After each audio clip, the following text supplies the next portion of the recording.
In 1961, a Swiss psychiatrist died, leaving behind a revolutionary understanding of the human psyche. But what would Carl Jung make of a world where millions of people craft digital personas, where the collective unconscious has found new expression in viral memes, and where our deepest archetypes play out in 280-character tweets? Tonight, we summon the man who mapped the hidden territories of the mind to explore how social media has become the largest psychological experiment in human history.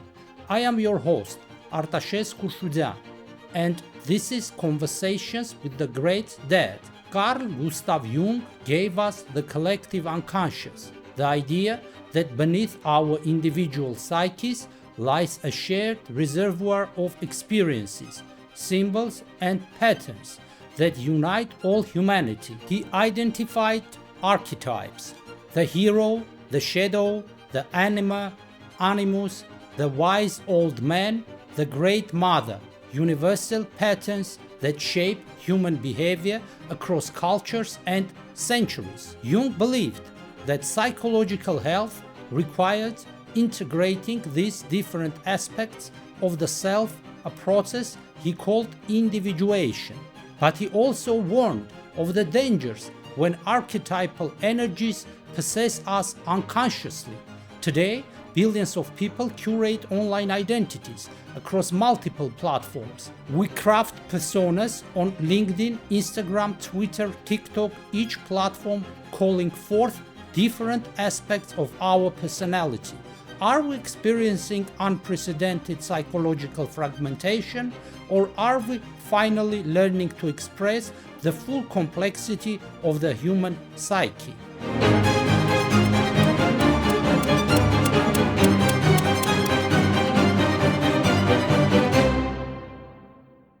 Dr. Jung, welcome to an age where the personal and collective unconscious have gone viral. Oh my God. The psychic energy here is overwhelming. I sense millions of minds connected, yet strangely isolated. There is a great projection happening. People casting their inner worlds onto glowing screens, seeking recognition, validation, connection. Social media has indeed become a space where people present idealized versions of themselves, perfect lives, curated experiences, filtered photographs. Yes, I see this clearly now. What you call social media has become the largest projection screen in human history. But what fascinates me is not what people show, but what they hide. For every carefully curated post, there exists its opposite, the shadow content that cannot be shared. The shadow being the repressed or denied aspects of personality? Precisely. On these platforms, people present their persona, the mask they wear for social acceptance, but the shadow does not disappear. It manifests in comment sections, in anonymous accounts, in the viciousness of online mobs. The more perfect the online persona, the darker its shadow becomes. We see this in cancel culture, trolling, cyberbullying. What you call trolling is pure shadow projection. The troll encounters something online that triggers their own repressed material, and they attack it viciously. They believe they are fighting external evil, but they are really battling disowned aspects of themselves. Consider this. The content that most enrages us online often reflects qualities we cannot accept in ourselves. The person who attacks others for being fake may be struggling with their own authenticity. The one who mocks others' appearance may be deeply insecure about their own. So, social media amplifies psychological projection Exponentially. In physical communities, social feedback helped contain extreme projections. But online, you can find echo chambers that validate any projection, no matter how distorted. Algorithms feed you content that confirms your biases, creating closed psychological systems. The shadow, instead of being integrated through honest self-reflection, gets projected onto political enemies, different demographic groups, or anyone who challenges the idealized self-image. How does this affect mental health? The psyche becomes fragmented. People develop multiple online personas: the professional LinkedIn self, the fun Instagram self, the political Twitter self, the anonymous Reddit self. Each platform calls forth different archetypal energies, but without conscious integration. This creates what I would call digital neurosis, the exhaustion that comes from maintaining multiple unreal selves, while the authentic self remains unexpressed and unknown. Let's discuss influencers, people who have built massive followings by sharing their lives online. Some critics dismiss them as narcissistic, but others see them as modern storytellers. Ah, the influencer. This is a fascinating archetypal phenomenon. The most successful influencers are those who can embody and express collective archetypal energies. They become vessels for the projections of their followers. Consider the different types. The beauty influencer channels the eternal feminine archetype, the goddess of love and aesthetic perfection. The fitness influencer embodies the hero's journey of transformation and conquest. The lifestyle influencer presents themselves as the wise guide who has achieved the perfect life. So they are like modern shamans or priests. In psychological function, yes. Traditional shamans served as bridges between the conscious and unconscious worlds, embodying archetypal energies for their communities. Influencers perform a similar function. They live out archetypal fantasies that their followers cannot or dare not pursue themselves. The follower experiences vicarious individuation through the influencer's journey. They watch the beauty guru's transformation videos, the travel blogger's adventures, the entrepreneur's success story, and psychologically participate in these archetypal dramas. But is this healthy? This is the crucial question. Healthy shamanic practice involves the shaman eventually returning from the archetypal realm to integrate their experiences with ordinary consciousness. The danger of the influencer phenomenon is that both the influencer and their followers can become trapped in archetypal possession. The influencer, intoxicated by projections and fame, may lose touch with their authentic self. They become identified with the archetype they represent: the eternal beauty, the perfect mother, the successful entrepreneur, and cannot tolerate showing human vulnerability or failure. Meanwhile, followers project their own unlived potential onto the influencer rather than developing these qualities within themselves. They consume transformation rather than experiencing it. What about the pressure influencers face to maintain their image? This is archetypal possession at its most dangerous. When someone becomes identified with an archetype, they lose their human flexibility. The beauty influencer cannot age naturally. The success guru cannot admit failure. The perfect mother cannot show struggle. They become prisoners of their own projections, forced to maintain an impossible standard. This often leads to psychological breakdown. What we might call influencer burnout is actually the psyche's rebellion against archetypal imprisonment. How might influencers maintain psychological health? Through what I call conscious archetypal expression. The healthy influencer would acknowledge that they are channeling archetypal energies, not embodying eternal truths. They would show both the light and shadow aspects of their chosen archetype. A truly wise beauty influencer might occasionally post without makeup, discussing the shadow side of beauty culture. A genuine success guru would share their failures alongside their victories.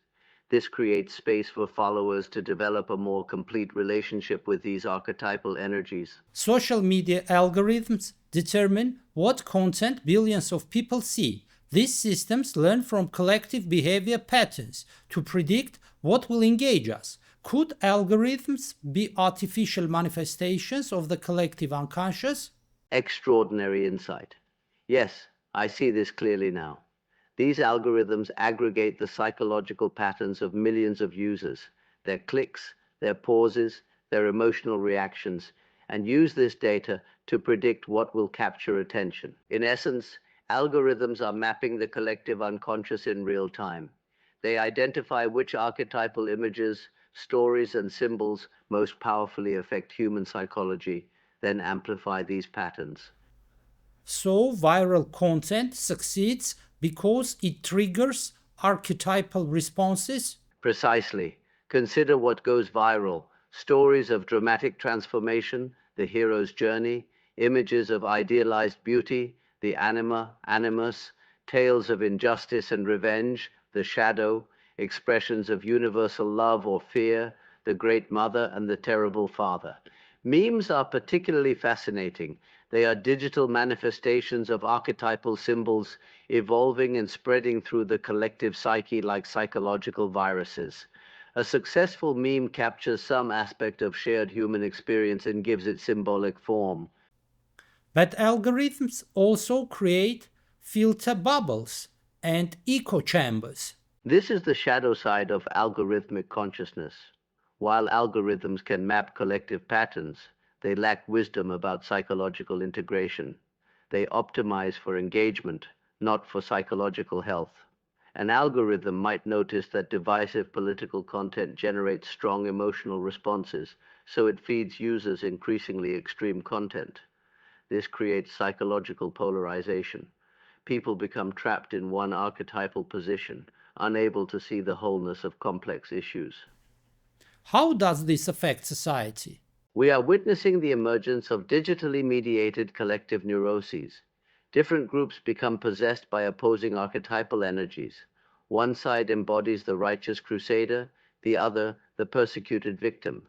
Each side projects its shadow onto the other, and algorithms amplify this conflict because engagement drives profit. The algorithm becomes like a neurotic complex in the collective psyche, compulsively repeating patterns that generate short-term activation but long-term fragmentation. Is there hope for healthier algorithmic systems? Algorithms designed with psychological wisdom could promote individuation rather than possession. Instead of simply feeding users content that confirms their existing biases, healthy algorithms might occasionally introduce challenging perspectives that promote psychological growth. Imagine an algorithm that notices when a user is becoming too identified with one archetypal position and gently introduces balancing content, or systems that recognize when someone is projecting their shadow and offer opportunities for self-reflection rather than targets for attack. That would require tech companies to prioritize psychological health over engagement. Exactly. And this requires a fundamental shift in consciousness from seeing attention as a resource to be extracted to seeing human psychological development as a responsibility to be nurtured. The future of technology depends on whether we can create systems that serve human wholeness rather than exploit human fragmentation. You wrote extensively about individuation, the process of integrating different aspects of the personality to become a whole person. How might social media either support or hinder this process? Social media presents both unprecedented opportunities and dangers for individuation. On one hand, these platforms allow people to explore different aspects of their personality, to find communities of like-minded individuals, to express creativity and receive feedback. A person struggling with their artistic side might share their work on Instagram and discover a supportive community. Someone exploring their intellectual interests might engage in stimulating discussions on Twitter. These platforms can help people discover and develop previously hidden aspects of themselves. What about the dangers? The greatest danger is mistaking external validation for internal integration. True individuation requires developing an inner relationship with one's various archetypal energies, not just performing them for social approval. When someone posts constantly seeking likes and comments, they are outsourcing their self-worth to the collective. They become dependent on external validation rather than developing inner authority. This creates what I might call validation addiction, a compulsive need for social media feedback that prevents genuine self-knowledge. How can someone use social media in service of individuation? First, by developing consciousness about which archetypal energies they are expressing on different platforms. Are they always presenting the successful professional on LinkedIn, the fun-loving friend on Instagram, the angry activist on Twitter? Conscious social media use involves occasionally expressing different, perhaps contradictory aspects of oneself. The serious professional might share something playful. The activist might express doubt or uncertainty. This prevents getting trapped in one-dimensional online personas. What about dealing with negative feedback or criticism online? Online criticism often contains projections, but it can also contain valuable shadow material. The key is developing the capacity to sort projection from legitimate feedback. When someone attacks you online, ask, what in this criticism might reflect something I need to examine in myself? Not all of it will be relevant, but there may be grains of truth worth considering. Conversely, excessive praise can be as dangerous as criticism. When people project their ideal onto you, it can inflate your ego and disconnect you from your authentic humanity. How might social media evolve to better support psychological development? I envision platforms designed around psychological principles rather than pure engagement, features that encourage self-reflection rather than reactive posting, algorithms that promote diverse perspectives rather than echo chambers, tools that help users recognize when they are in archetypal possession, perhaps AI systems that can recognize patterns in your online behavior and gently suggest, you seem to be expressing a lot of anger lately. Would you like to explore what might be underneath this emotion? Digital therapy, in a sense? Not therapy exactly, but what we might call digital consciousness enhancing tools. Technology that helps people become more aware of their psychological patterns rather than simply exploiting them. The ultimate goal would be social media that serves human wholeness, platforms that help people integrate their various online personas with their authentic self, that encourage genuine connection rather than performance, that promote psychological growth rather than stagnation.